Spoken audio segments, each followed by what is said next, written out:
Welcome everyone to episode 9 of the Let's Talk Windies Cricket podcast. I am Ravi Lamontagne and we have a lot to talk about. Some interesting things happening over the week, and some of them include changing captaincy both in the test team and in the T20 team. We're going to take a look at that. What's your opinion? What's my opinion? What do I think about all this? We'll discuss. West Indies women, they're about to go play in Pakistan to qualify for the World Cup.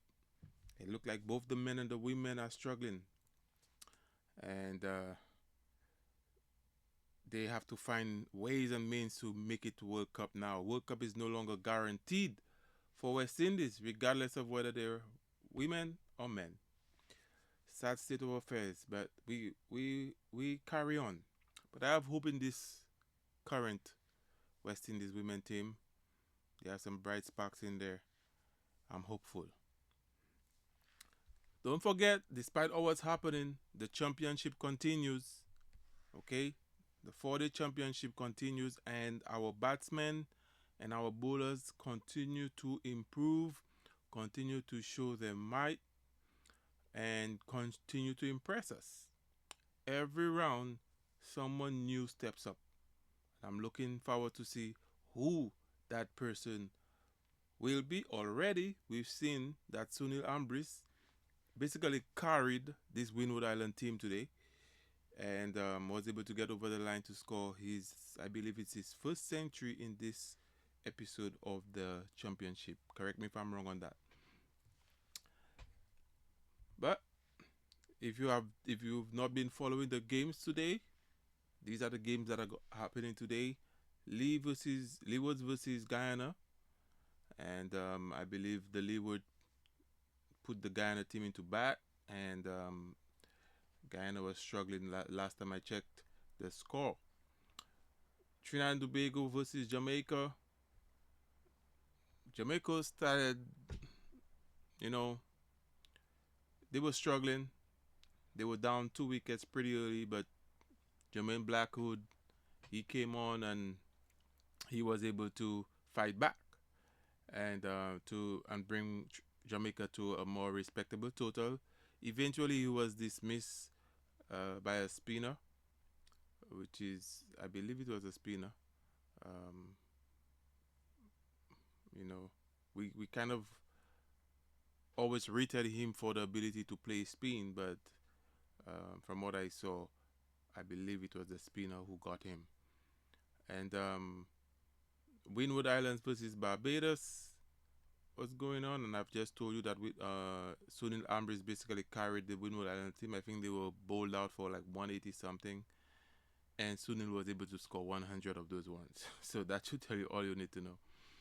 And we have this competitive game going on between the bottom of the tables, CCC and West Indies Academy. So that will be a nice watch.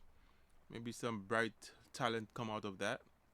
I'll be keeping my eyes on the Andrew guy from the Leeward Islands, but he's playing. I think no, I don't think he's playing with the academy. I think he's playing with the Leeward Islands in this tournament. Anyway, moving along, let's get right into it. Kraigg Braithwaite decides to step down as captain of the West Indies team. Now, before I go into all the details and what happened and where we stand with regards to Kraigg Braithwaite, I want to say that I admire Kraigg Braithwaite. He's not the best opening batsman West Indies have had, but he's remained loyal to West Indies cricket. He showed perseverance, he showed grind, he showed courage, and I admire that about him. And many times he disappointed us, like many of the other batsmen. So I don't see any reason why to pick on him too much at this point, because I can't put my hands on any of our other Test cricket batsmen that have performed better than Braithwaite in the last decade. There's none. Okay, so he's by far the best performer we've had in the in the last decade on this West Indies team. Maybe as far as the batsmen are concerned, of course, and in the of course in the bowling department that would be Roach. Okay, so moving along, from what I understood, Braithwaite made the decision to step down as captain, entering into the second test match against Pakistan. I don't know if you remember that second test match against Pakistan earlier in the year.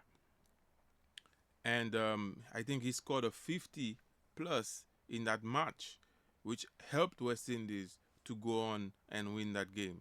So even when he had the doubts in his mind and the thoughts of moving along, he still went out there and bat freely. It was a nice run rate he had in that match, and he helped us to get a victory that we've not had against Pakistan in a long time, almost almost a double decade. So um, I am very proud of him. I'm very proud of him, and I admire his work ethic and his ability to not be fooled and be swayed by all what's happening with regards to T20. He stood his ground and showed that he wanted to be a test cricketer for West Indies, and he has served us well. And I hope when he does decide to call it a day, I think he's missing 2 more test matches before he makes it 100 matches. So hopefully he will decide to move on after that Australia tour. But at the end of the day, I'm not one of those that will ask players to leave if there isn't others out there fighting for their positions. So as far as I'm concerned, as long as he continues to do better than those trying to get in his spot, he should remain. That's my view. You're free to have a different opinion on that matter. Right now, West Indies don't have opening batsmen. Okay, so I don't see who we have right now that is fighting for that opening spot. There is one person I could probably point out right now that he's been doing well in the current championship as an opening batsman, and we have tried him before, and that's the Jamaican opening batsman Campbell. So that's one player, but then we need another one. I don't see any other opening batsman that's putting up their hands right now, challenging Braithwaite for that opening spot. So Mikael Louis, who he brought onto the team, has not lived up to what we thought he would be able to do. So I doubt he will be picked for this upcoming tour in Australia. Some notable performances by the captain and his victories against teams like Australia, which we've not done a long time, and we did that in Australia. The recent one against Pakistan in Pakistan. We defeated England here in the Caribbean, and we also defeated Bangladesh in Bangladesh 2-0. So those were the best series that I believe he can speak about confidently of how the team performed and how he was able to lead that team to victory. So why do you feel he made that decision to step down? Now, earlier in some podcasts before, I mentioned that Braithwaite had a poor 2024 year. And looking at his numbers as captaincy, this is reflected. He had 49 matches, 77 innings, scored a total of 2,348 runs, a higher score of 182, which is good. His average was 31.72, which is a little lower than what you would expect from an opening batsman. Usually, the what you'd classify as a good opening batsman tend to be somewhere between 35 and 40 in their averages. So that was way below what you'd expect from someone of Braithwaite's capabilities and in the opening spot. He was only able to score 400s during that time, 13 50s, and as you can see, his consistency rate it's low. It's 22% there, and I don't think that is good enough.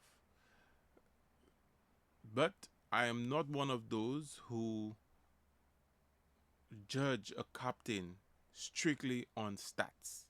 I am not one of those who judge a captain's ability to captain a side, or to lead a side, I should say, strictly on how that particular captain perform when they go out and bat or when they go out and bowl. I think there's way more to leadership than just stats. And and whilst this shows you clearly that he was not able to maintain his his level as a captain, you could see why this would have taken a toll on him, and he would eventually have to make that decision and say, you know what, it's time for me to go back and focus strictly on my batting. When he was when he was not a captain, he played 59 matches, 112 innings, scored 3,587 runs. He had a highest score of 212. That's also very good. He had an average of 34.16, which is closer to that average you would expect from an opening batsman, and a good opening batsman. Not necessarily a great opening batsman, but a good opening batsman. An opening batsman, you can say, okay, I can rely on that guy. He was not too far from that. He was right at it, if you ask me, albeit at the lower end of it. And he had 800s and 1850s. And while the consistency rate was not any better than when he was a captain, his conversion rate was quite better as a normal player, and at 30% conversion rate, which is what you're really looking for in your batsman. So all in all, he served us well compared to the other batsmen and players we've had throughout the last decade.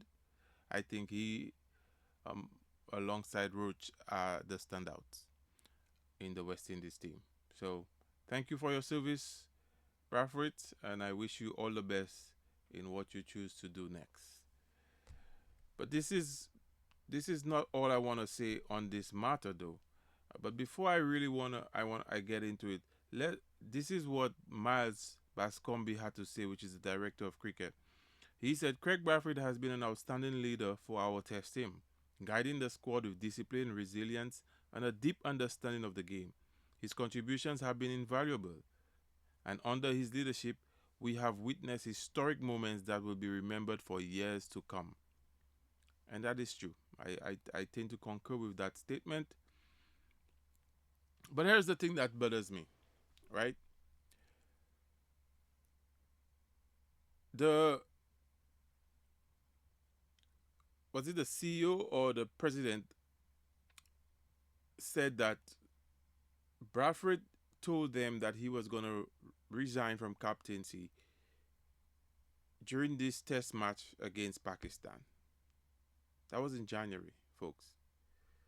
February, March, April. They knew this was coming. They had 3 months to plan and to name a successor by the time that they had that press conference. And they did not.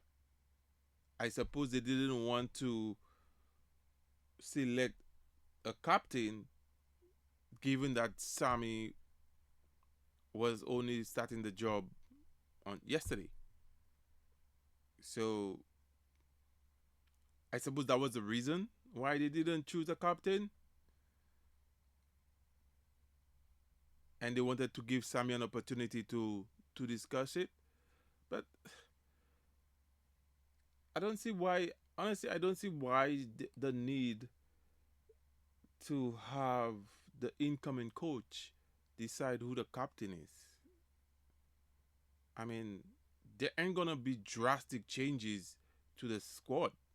There are already players that are currently being groomed to be the captain.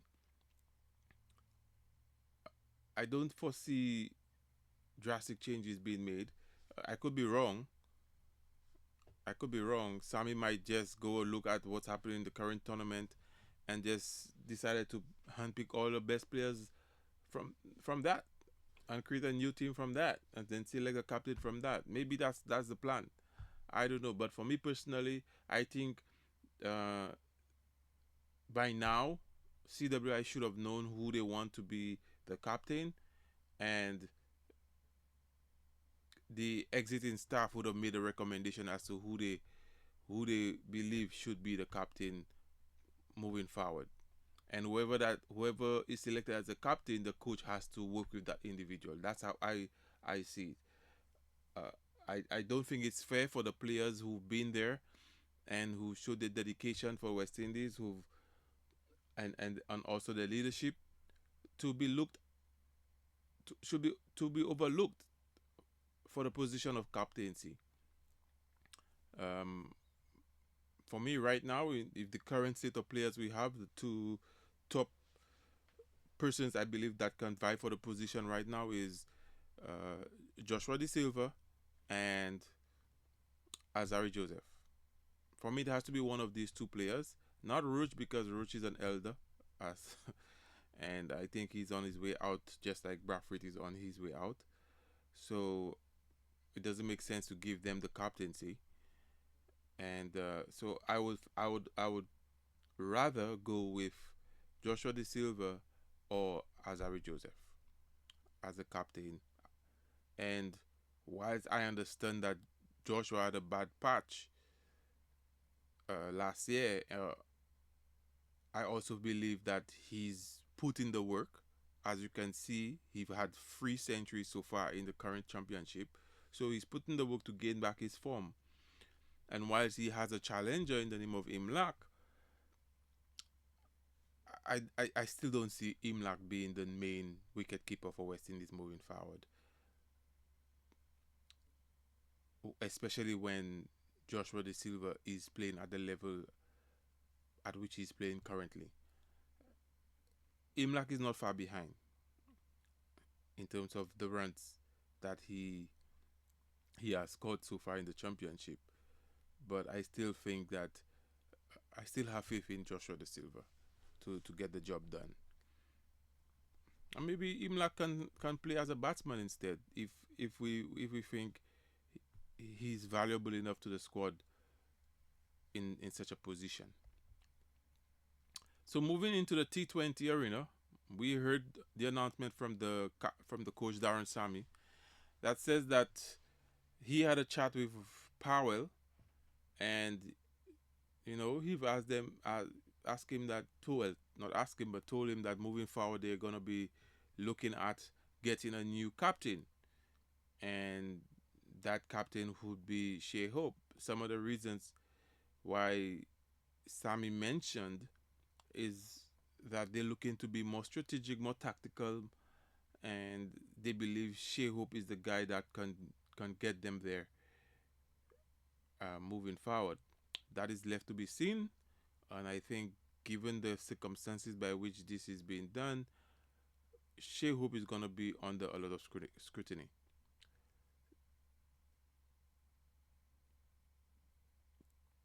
And I would also want to take the time to thank Robin Powell for his contribution to West Indies cricket as captain, even as a normal player. He is a phenomenal batsman to watch on his day. He started the job doing very well. Lately, however, he's not been able to bring the wins. And these have seen West Indies, who was in a very strong position in the world table. I think we went all the way up to third or fourth uh, in the world table, and now we are at fifth. And I think a lot of that has to do with the fact that we lost so many games in the last few matches, including against Bangladesh, which for me was unacceptable. it was just a poor showing of West Indies T20 um, skill sets. As a captain, Rovman did better. I know that's gonna shock a lot of people, but Rovman Powell did better as a captain than he did when he was not captain, as far as stats are concerned. So if you're a stats guy, you're a stats guru, you love it. Rovman Powell did better when he was a captain. And if you're one of those who believe that the captain must be a high performer, meaning that he must always be performing for the team, then you would be on the side of why the hell are we getting rid of Rovman Powell? And I think that argument is valid. He has a higher score of 63. He scored 884 runs in 34 innings at an average of 29.46. That's almost 30. Only the elite players get an average of over 30 in T20 cricket. Okay? Rovman Powell is right there, right on that border when he was a captain. So that shows you he took his job very serious and he was very focused on ensuring that he performed with the bat. And his strike rate is a hefty 147.57. Contrast that to when he was not a captain. He played 54 innings, scored 863 runs, a highest score of 107, an average of 22.71, which is a bit on the what you would expect from average players, and a strike rate of 133.59. Okay, so he was batting at a faster rate. He had a higher average in when he was a captain. That tells me he was way more focused as a captain in on and ensuring that he performed well. And maybe a case can be made and say yes, he performed better when he was a captain, but tactically he was not sound, and hence why, despite he performing well as a captain with respect to his individual performances, as a team he was not able to direct the team properly and to be tactical in his decision making to ensure that the team get the wins they needed to get. So one can make that argument, like as I said, leadership is not all about stats and how you perform. It's also about other metrics. Okay, needs to come into play. How you motivate players, how you communicate with players, how your ability to keep morale high, being tactical, being strategic. All of these play a role in leadership. And whilst I can see why a lot of people are upset, because if the guy is performing so well, although the team itself is not performing at what you expect, they've taken a dip since the World Cup. I feel like you could still make a case to keep him in there, but I am not against the decision completely to remove him, for the mere fact that I believe that in a game like T20 cricket, you need to be tactical. You need to be strategic. You need to be able to think on your feet. Is Shai Hope the person for that? I don't know. I don't know that Shai Hope is the person for that. But I'm willing to see it happen. I'm willing to see it.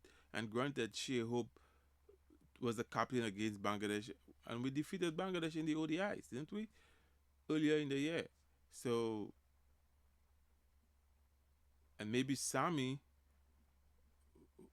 saw something during that time that he would have loved to see implemented in the T20 that was not there, maybe, and hence the reason why he is choosing. But then again, he said he had that discussion with Rodman a long time ago. So who knows what's going on?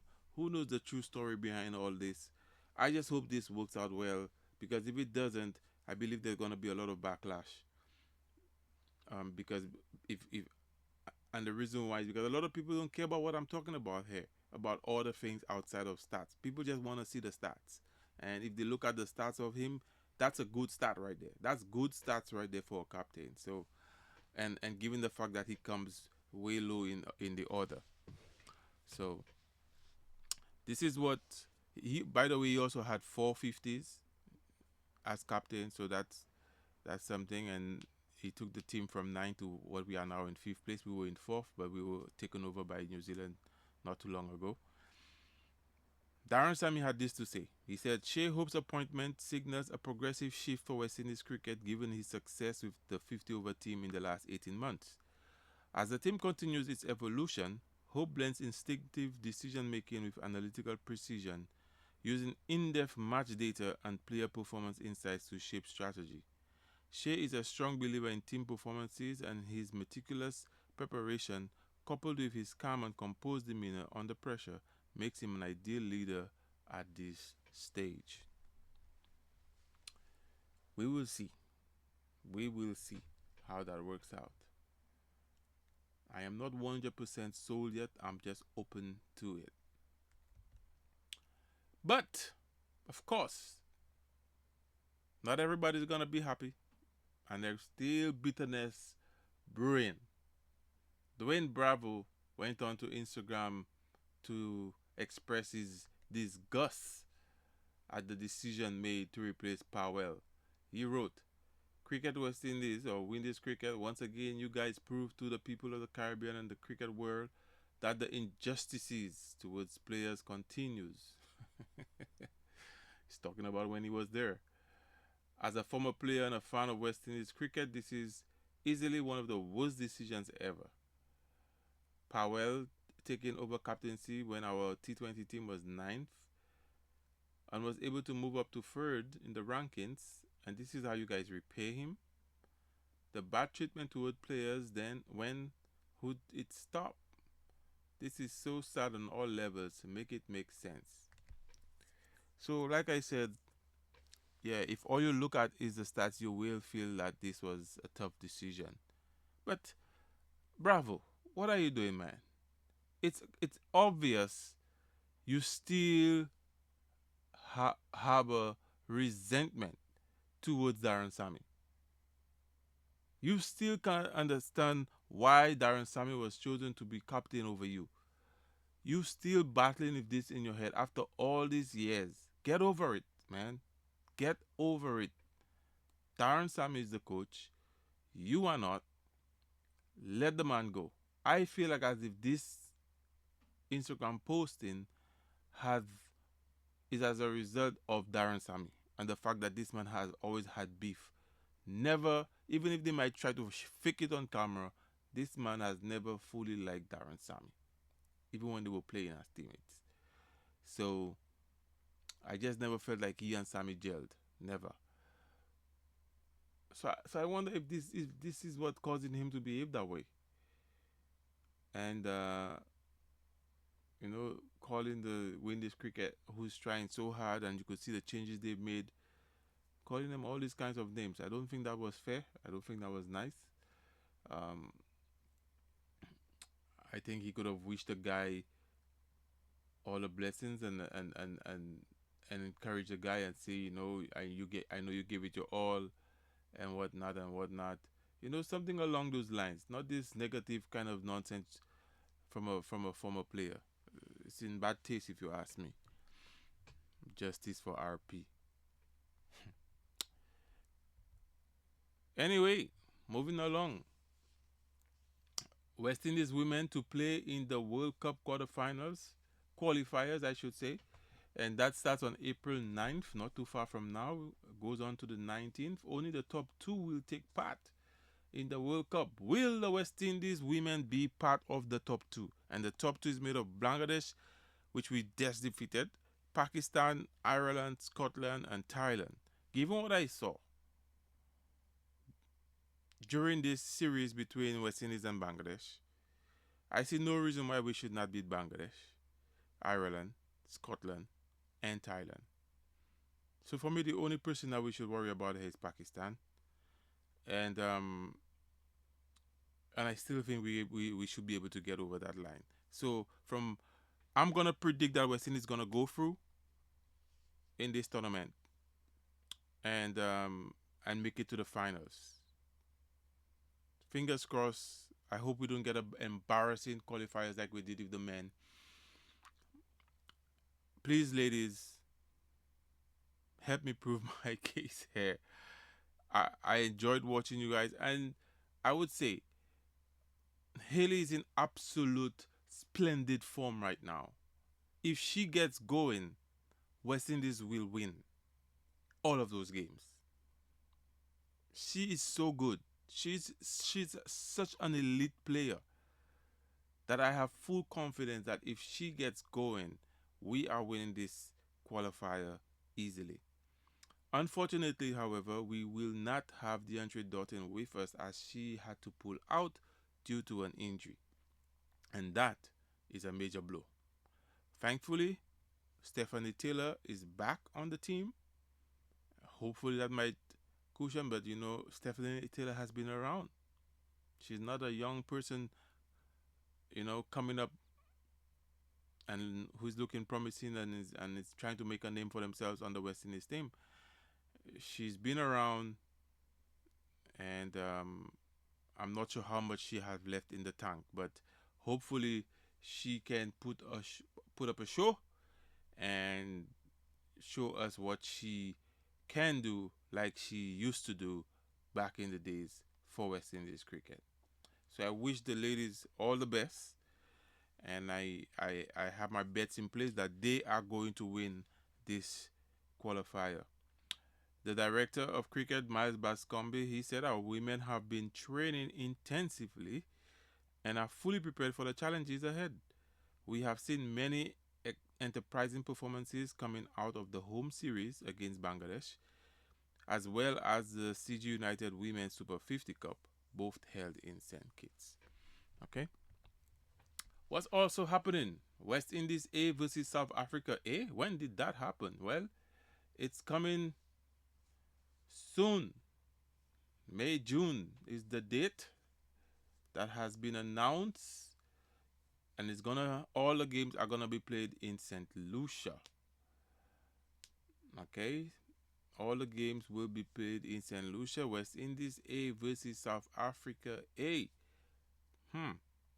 I think this is a very good tour or series, however you want to call it, for those upcoming batsmen who have really put up their hands but may not be enough to make it directly into the West Indies team, but they have been exceptional.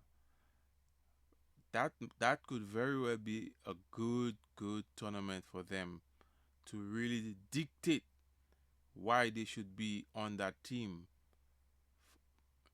heading into uh,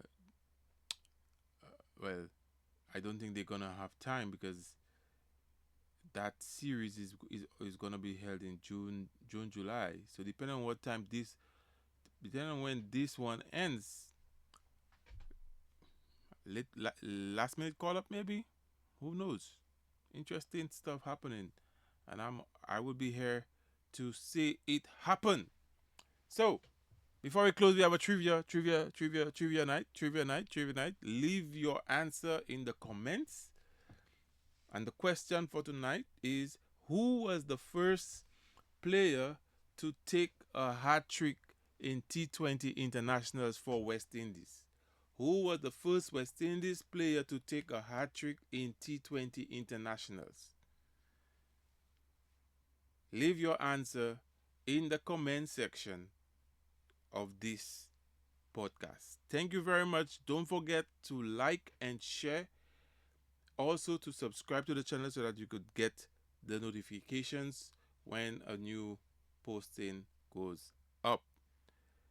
Enjoy the rest of the championship. See you next week, hopefully. Bye.